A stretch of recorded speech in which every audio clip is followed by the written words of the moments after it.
The king's hidden heritage, finally uncovered. For generations, whispers surrounded Elvis Presley's mysterious ancestry, passed down in rumors, magazine headlines, and family stories no one could quite confirm. People looked at his dark hair, his dark eyes, his unmistakable sound, and they wondered where it all came from. Some said Cherokee, some said Melungeon, some said something stranger still. For decades, these were only questions, the kind that lingered without answers. But groundbreaking DNA analysis has finally cut through the speculation and revealed something startling about the man we thought we knew. The truth was never as simple as the official story claimed.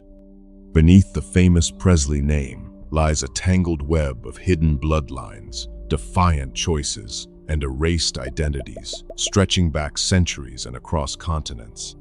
Cherokee, Jewish, Scottish, German, and the persistent question of those Melungeon roots, the isolated Appalachian people whose very existence challenges how America understands race and belonging. So was the king of rock and roll truly one of them? And what does his buried ancestry reveal about all of us?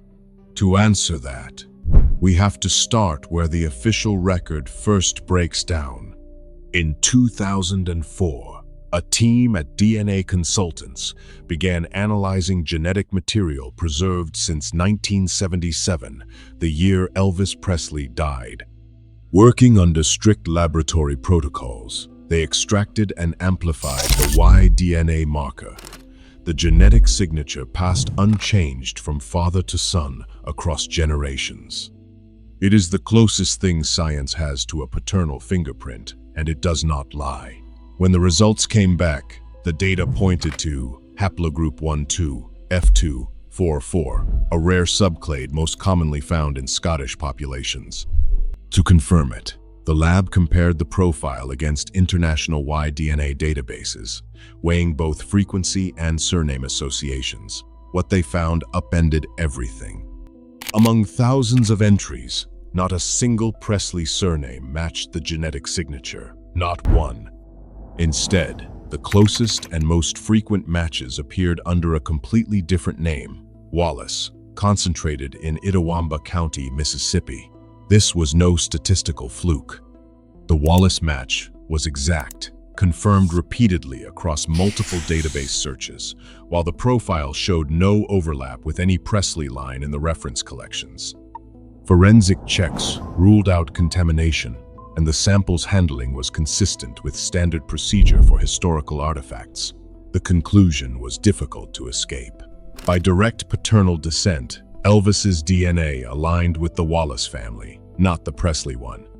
The surname so deeply woven into American music history, the name printed on millions of records and stamped onto a global legend, had no genetic anchor in his father's line at all. It had been carried forward by custom and choice rather than blood. The data traced his true paternal ancestry to a different branch entirely, one that had hidden in plain sight for generations, waiting in databases and county records for someone to finally connect it. The science had spoken clearly, but science alone could not explain how a borrowed name had traveled so far. For that, the story turns away from the laboratory and toward a single woman in 19th century Mississippi whose quiet decision set this entire mystery in motion. Rosella Presley was born in 1,861 inches, Fulton, Mississippi, at a time when a family name carried the full weight of tradition, reputation, and survival. By 1896, she was raising children entirely on her own. Among them, a son named Jesse, born that year in Itawamba County. It was a hard life in a hard place, and the choices available to an unmarried woman were few. Yet the choice Rosella made would echo for more than a century. The identity of Jesse's father was never recorded in any public document. By custom, a child took the father's surname, and local stories, later supported by the DNA evidence, pointed to a man named John Wallace. Had tradition run its course, The world might have known a singer called Elvis Wallace, but Rosella refused to follow that path. Every child she bore, regardless of who the father was, carried her name and hers alone: Presley. In the rural South of that era, this was a quietly radical act. A woman keeping her own surname, never marrying, never naming the fathers of her children, was rare and even defiant. It shielded her family from scandal in a region where a damaged reputation could ruin lives. It also, without anyone intending it, planted the seed of one of the most famous names in human history. The Presley name was not inherited through the male line as everyone assumed. It was chosen, claimed, and fiercely protected by a single woman who told no one her secrets. This is why the DNA result, haplogroup I2, F244, was never merely a scientific curiosity. It marked the exact point where personal will and migration history collided. The subclade is found most often in Scotland and the American South, appearing almost exclusively among men named Wallace, especially in Itawamba County. The genetic match was not only biological, but geographic, rooted in the same Mississippi soil where Rosella raised her family. Her decision created an entirely new branch of a family tree, one that would eventually carry her descendants into the brightest spotlight the world had ever known. And while the paternal line reached back towards Scotland, the maternal side held secrets that ran far deeper and far older. The 2004 analysis did not stop at the paternal line. Turning to the maternal side, the laboratory isolated mitochondrial DNA, the genetic thread passed unchanged from mother to child across countless generations. What it revealed was haplogroup B, a marker found almost exclusively among the indigenous populations of the Americas. Outside Native American communities, this signature is rare, yet here it sat, in the direct maternal line leading straight to Elvis Presley. This was not a claim built on family legend alone.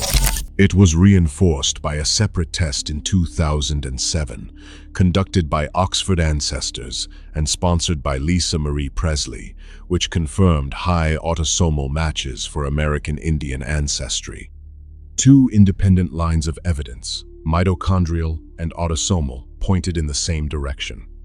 The story the family had told for generations was, at its root, supported by the genome itself. Tracing the lineage backward, records lead to Nancy J. Burdine, born around 1826 and described in historical accounts as at least half Cherokee.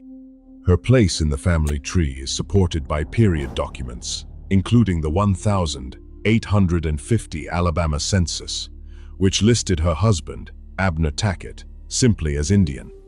That notation was not a formal tribal enrollment, but it reflected how the family was seen and recorded in their own time. Further back still, oral history names Mourning White Dove, born around 1800 and remembered as a full-blooded Cherokee woman who married a settler named William Mansell in 1818.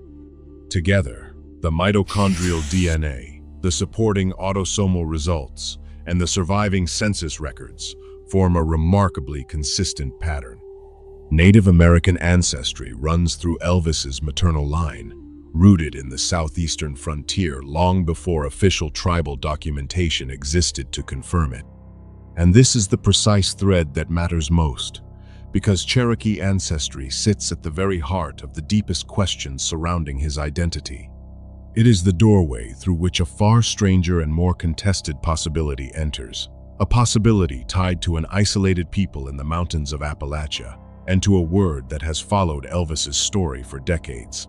So, what exactly is a Melungeon? The term refers to an isolated group of people, primarily found in the Appalachian region of the United States, carrying a remarkable mixture of European, African, Native American, and even Middle Eastern ancestry. For centuries they lived apart, occupying a blurred space in a society obsessed with rigid racial lines, neither fully accepted nor fully understood. Their very existence challenged the simple categories America tried to force onto everyone. And that complexity is exactly why Elvis's name keeps surfacing in connection with them. The author, Al Hunter, proposed a direct link, arguing that Elvis belonged to this group through his Cherokee ancestry. Hunter described Elvis as a Melungeon who genuinely carried American Indian, specifically Cherokee, blood. It was a claim that placed the king inside a deeply American narrative, the same story countless families tell about a Cherokee great-grandmother somewhere back in the line. Supporters pointed to his appearance, the dark hair and dark eyes, and to the unmistakable cultural fusion of his music, which blended African American, country, and gospel traditions into something entirely new. Hunter even noted that Elvis's early sound was once denounced for its so-called jungle rhythm, suggesting an unconscious echo of those mixed roots. There was another strange thread, too. Both Elvis and Abraham Lincoln are said to descend from the same English settler, a man named Isaiah Harrison, and Lincoln's own ancestry has long been quietly disputed. Two larger-than-life American figures, shadowy origins, one shared bloodline. Before I show you the last part, if you've ever looked at your own results and wondered where Melungeon and Cherokee ancestry fit into your bloodline, I put it all together in a guide called Where Do You Really Come From? The link is in the description. But stay right here, because what comes next is the part most people completely miss. For all the speculation, the honest answer is that no definitive evidence ties Elvis to the Melungeon community itself. He never claimed it, and neither did his family. Yet that absence proves nothing, and the deeper layers of his ancestry were only beginning to surface.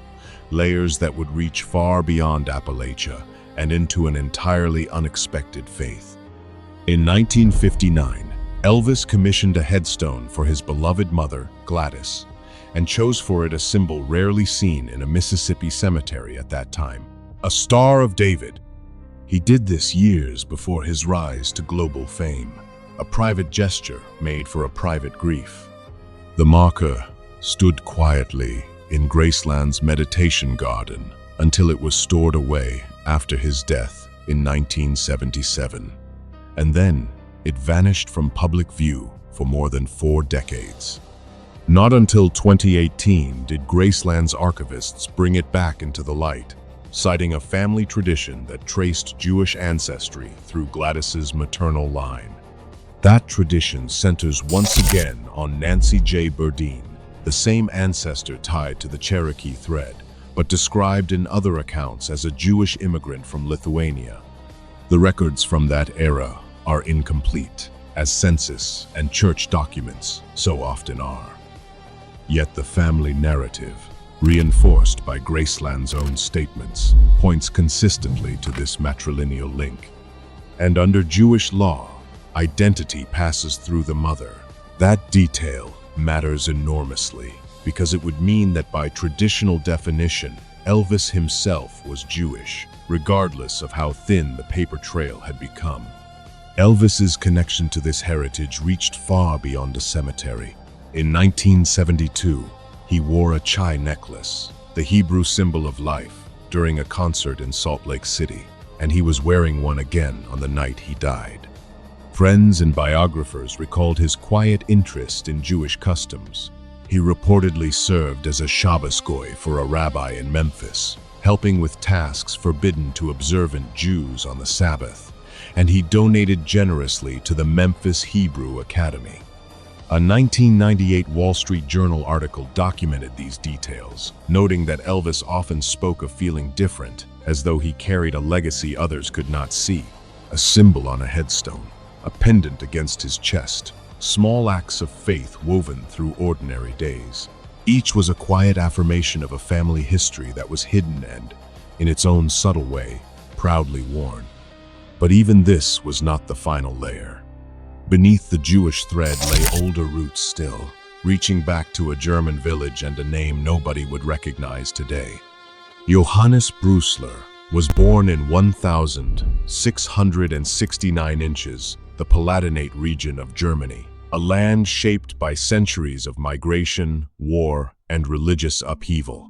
In 1710, he boarded a ship bound for New York, joining thousands of German vine dressers and tradesmen chasing the promise of a new beginning in colonial America.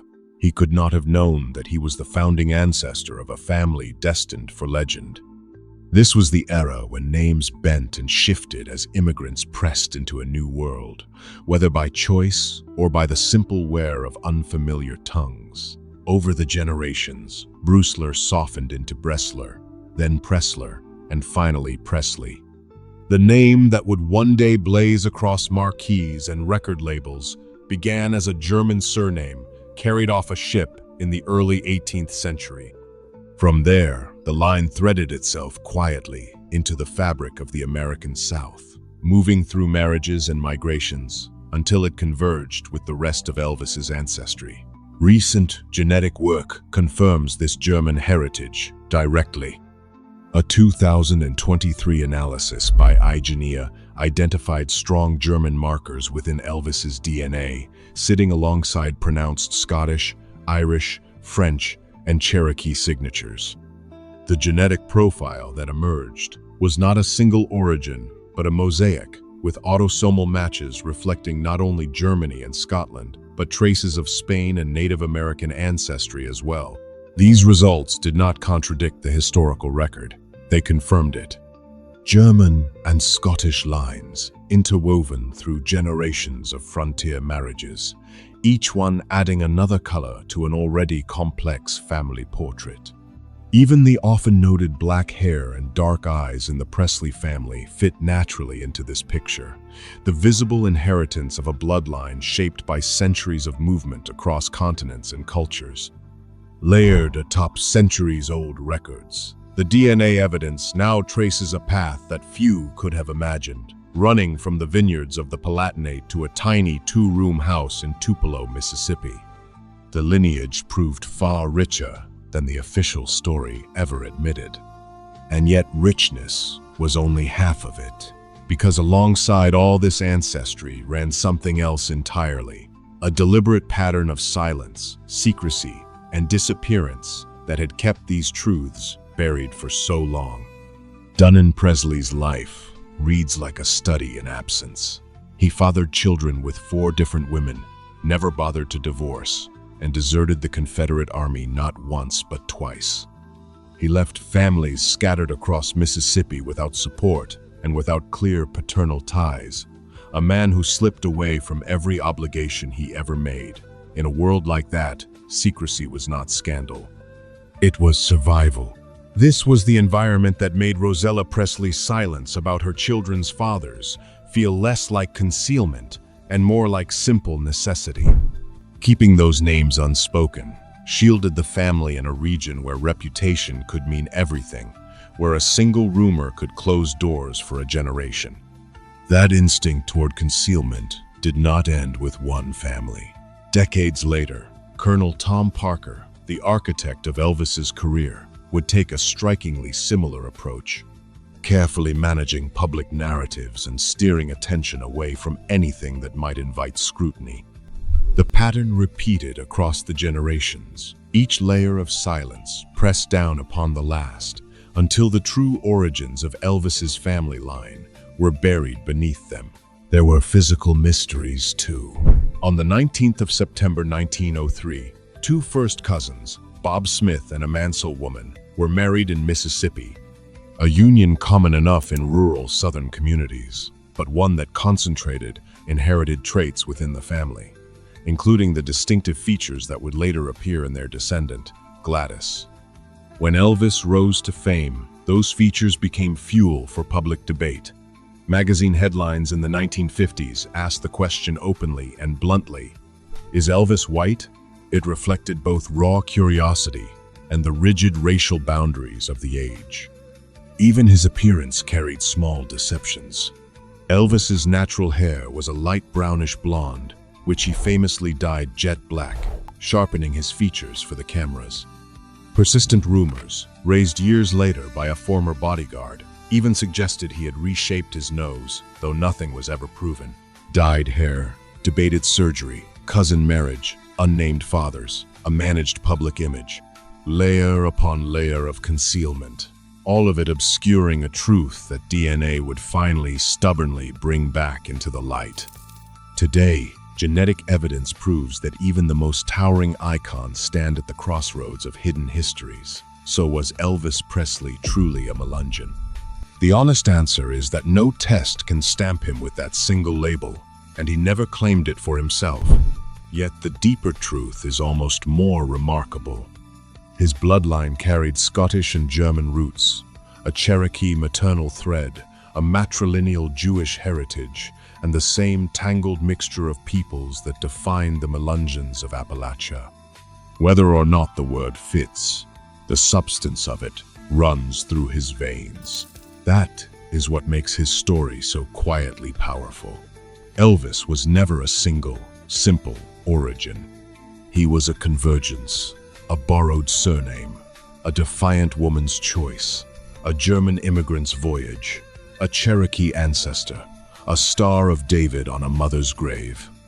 As DNA testing reshapes the family narratives we thought we understood, the myth of one clean origin gives way to something richer and far more human. His ancestry is, in the end, the American story itself, a blending of people who seem like they should not belong together, and yet undeniably do. Beneath every legend, the truth is always deeper than we were told, and it is still unfolding. What's your ancestry story?